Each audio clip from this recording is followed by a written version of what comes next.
Well, Syrah is arguably one of the most enjoyed grape varieties around the world by people who are in the business. It's a very food-friendly grape. It's inherently interesting. It's got those peppery notes. It's got those meaty notes. It's got those savory notes.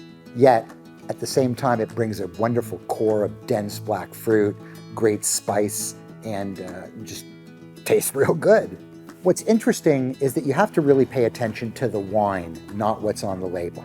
When Syrah first started in California, early on, it was known specifically as being sort of a blousier version of a red wine, sort of sharing more personality akin with Zinfandel than with the actual Syrah grape itself. Those styles of wine, except from the really cool climate examples, tend to be more what a lot of people think of as Shiraz and really associate with Australia. What's key here is more and more recently, if a wine says Syrah on the label, you can probably assume it's coming from a cooler climate, closer to what you would find in the Northern Rhone in France.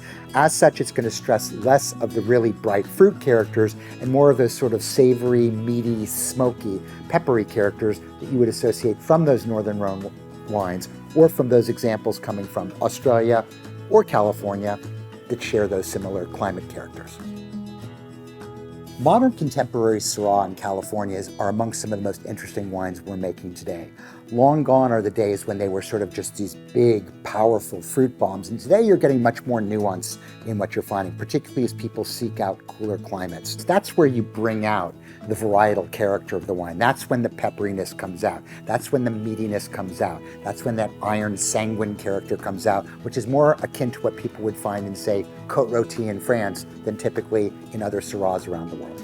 This particular wine, as an example, is, I think, very representative of the style Syrah is going today. This wine is made by Cattleya Winery and comes specifically from the Santa Lucia Highlands. Now, the Highlands themselves, well, Syrah is probably not their #1 grape. In fact, it's their #3. But the Syrah that they're doing is clearly in the direction that people are looking for.